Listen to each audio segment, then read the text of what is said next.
तुम जो खाना खा रहे हो, जो पानी पी रहे हो या फिर जो लिपस्टिक यूज़ कर रहे हो, तुम्हें पता है कि उसके ऊपर एक रिलीजियस स्टैम्प लग चुका है, हलाल।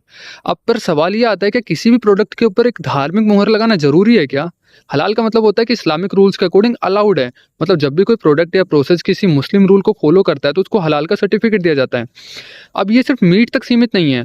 तुम जो चॉकलेट खा रहे हो, खाना खा रहे हो, पानी पी रहे हो, मेडिसिन, कॉस्मेटिक, रेस्टोरेंट, सबको हलाल सर्टिफिकेट दिया जा रहा है।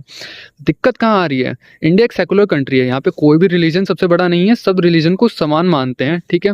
अब कंपनीज को क्या करना होता है, हलाल सर्टिफिकेट लेने के लिए जो प्राइवेट एजेंसीज या बॉडीज होती है, जो इस्लामिक होती हैं, उनसे सर्टिफिकेट लेना पड़ता है और उनको मोटा पैसा देते हैं। इसका मतलब क्या है? एक धार्मिक बॉडी, जैसे रिलीजियस बॉडी कह सकते हो, उसके पास अंधा पैसा जा रहा है और ये एक बिजनेस बन चुका है कि वो एक सर्टिफिकेट देके बिजनेस कर सकते हैं, मोटा पैसा जमा कर सकते हैं। अब मान लो कि अगर किसी कंपनी ने सर्टिफिकेट नहीं लिया, तो क्या उसका प्रोडक्ट मुस्लिम मार्केट में बॉयकॉट हो जाएगा, बैन हो जाएगा? क्या ये चीज़ें हैं? यहीं से स्टार्ट होती है मोनोपोली, डिस्क्रिमिनेशन, और ये जाके आगे डिवाइड एंड रूल की पॉलिसी बन जाती है।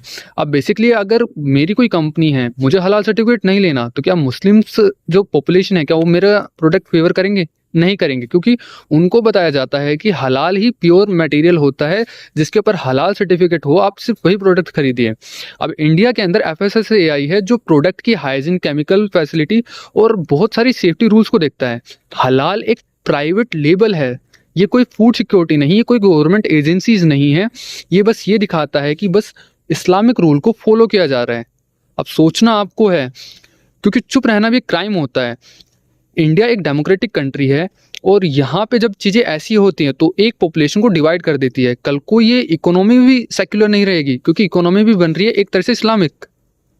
जय हिंद, जय भारत।